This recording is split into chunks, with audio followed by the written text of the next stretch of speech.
আপনাদেরকে দেখাবো স্যামসাং নোটসের কাজ।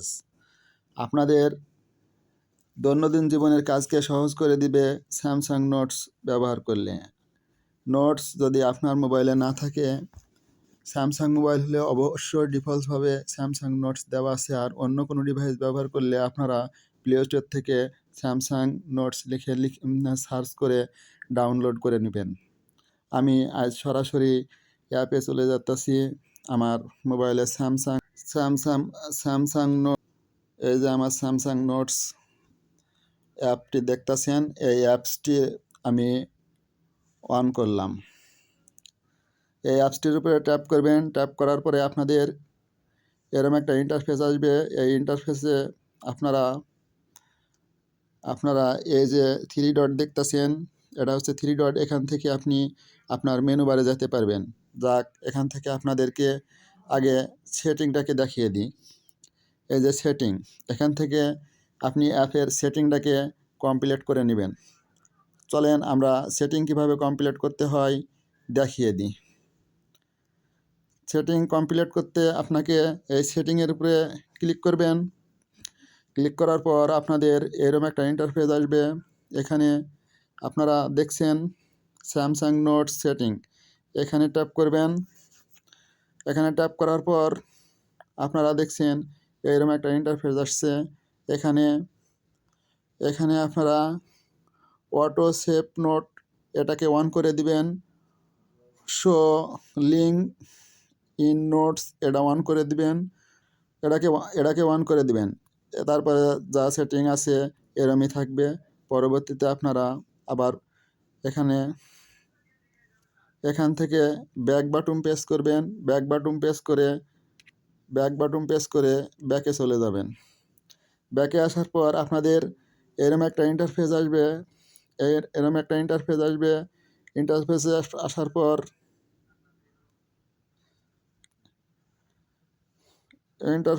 পর আপনারা এটার আইকনগুলোর উপরে পরিচিত হয়ে নিন।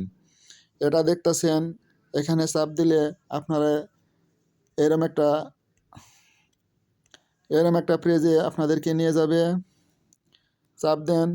চাপ দেওয়ার পর একটু ওয়েট করেন, এরম পেজে নিয়ে আসবে। এখানে আপনারা যদি কখন কোনো জায়গায় থেকে ডাউনলোড করে এখানে রাখেন, দেখেন এখানে ডাউনলোড করা পিক এখানে এসেছে। আমি কম্পিউটার থেকে একটি প্রজেক্ট করেছিলাম, এই প্রজেক্টটি এখানে শো করছে। আপনারা দেখছেন প্রজেক্টটি এখানে, এই যে আমাদের প্রজেক্ট, এই প্রজেক্টটি এখানে শো করতেছে। প্রজেক্টটি এখানে আপনারা দেখেন প্রজেক্টটি কিভাবে করা হয়েছে। এই যে প্রজেক্টটি এখানে শো করেছে। আমরা আবার ব্যাক বাটন প্রেস করি। ব্যাক বাটন প্রেস করি ব্যাকে চলে আসলাম। আবার ব্যাক বাটন দিলাম, দিয়ে আমাদের ইন্টারফেসে আসলাম। ইন্টারফেসে আসার পর আপনারা সেটিং তো দেখেছেনই, এখন দেখবেন এখান থেকে কিভাবে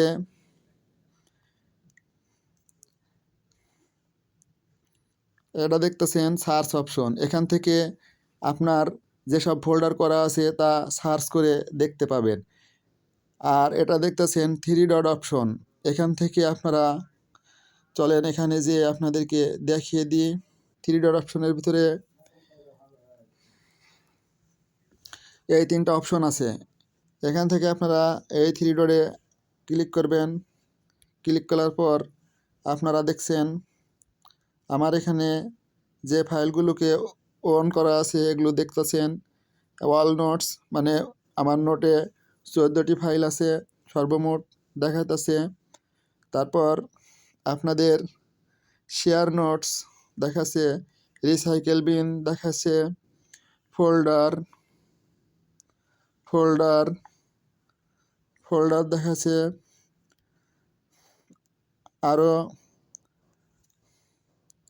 আরও দেখছেন file, YouTube, right one, Bangla two এবং আইমান। এই ফোল্ডারগুলো আমি বানিয়েছি আমার কাজের সুবিধার্থে। আপনারা এরকম ফোল্ডার কিভাবে বানাবেন তা এখন দেখিয়ে দিই। দেখেন, ফোল্ডার বানাতে হলে আপনাদেরকে ফোল্ডার বানাতে হলে আপনাদেরকে এই থ্রি ডটে হাত দিবেন। এই ইন্টারফেস থেকে আপনারা আবার এই থ্রি ডটে চাপ দিবেন। চাপ দেওয়ার পর আপনাদেরকে এরম ইন্টারফেসে আনবে। আনার পর আপনারা এই যে আমার ফোল্ডারগুলো দেখতেছেন, আপনারা নতুন একটা ফোল্ডার তৈরি করতে হলে আপনাদেরকে এই যে ম্যানেজ ফোল্ডারের উপরে ক্লিক করবেন। ক্লিক দেওয়ার পর আপনাদের এরম ইন্টারফেসে নিয়ে আসবে। ইন্টারফেসে আনার পর আমার ফোল্ডারগুলো এখানে দেখতেই পাইতেছেন।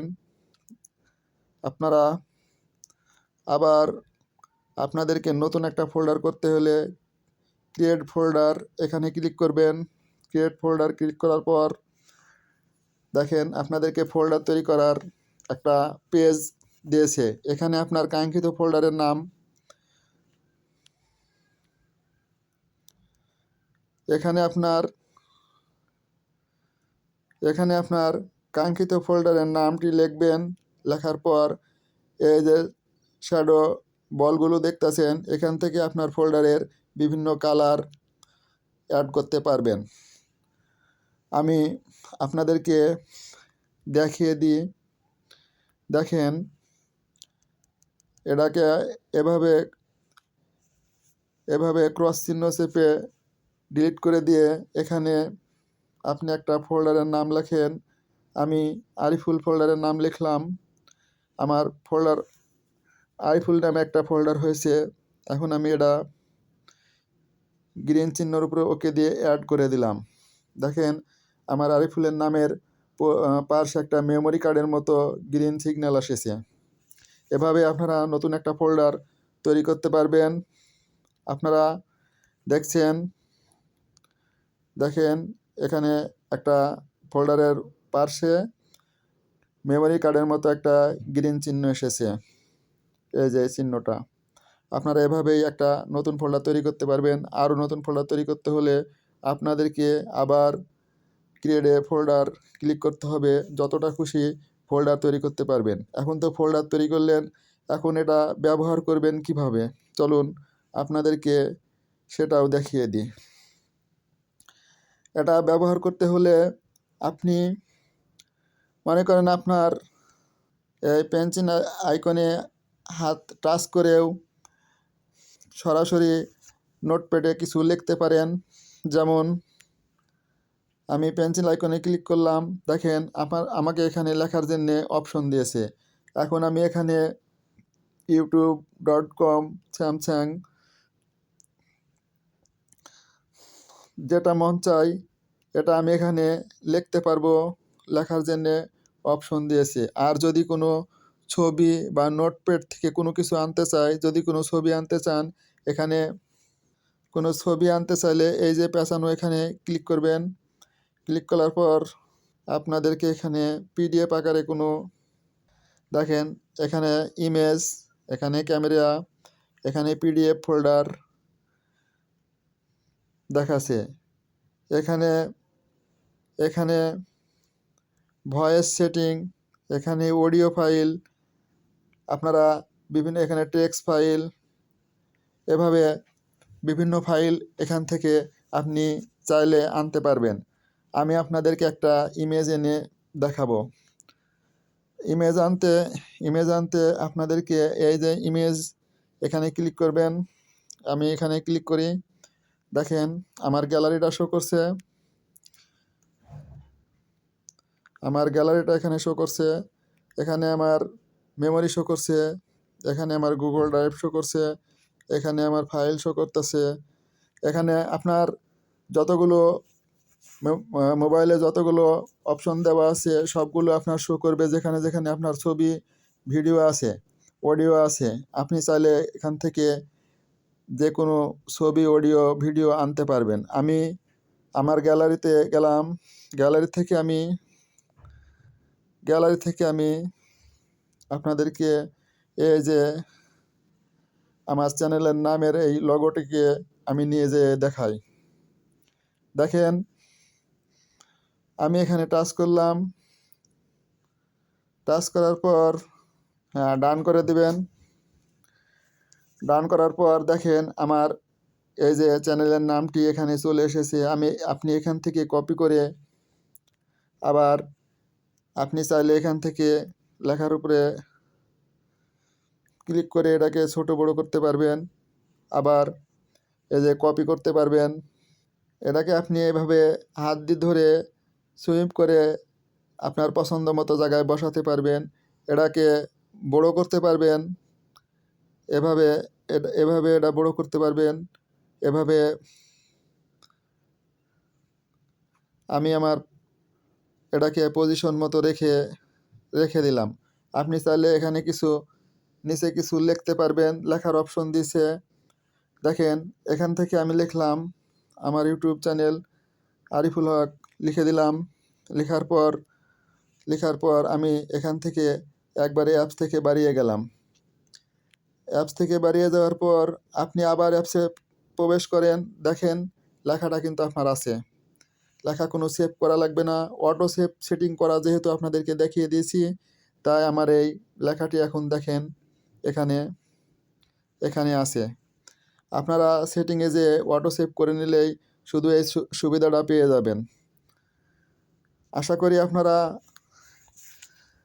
করি আপনারা নোটপ্যাডের গুরুত্ব বুঝতে পেরেছেন এবং স্যামসাং মোবাইল হলে এই নোটপ্যাড ব্যবহার করতে পারবেন। আর যদি অন্য কোনো ডিভাইস ব্যবহার করে থাকেন তাহলে প্লে স্টোর থেকে অবশ্যই নোটপ্যাডটি ডাউন করে ব্যবহারে আপনারা স্বাচ্ছন্দ্য বোধ করবেন এবং সুন্দরভাবে আপনাদের প্রয়োজনীয় জিনিসগুলো লিখে রাখতে পারবেন। আজকে এই পর্যন্তই। পরবর্তী ভিডিওতে অন্য কোনো অ্যাপসের রিভিউ নিয়ে আপনাদের সামনে উপস্থিত হব। আপনারা সবাই ভালো থাকবেন। আর যদি ভালো লাগে আমাদের চ্যানেলটিকে সাবস্ক্রাইব করবেন।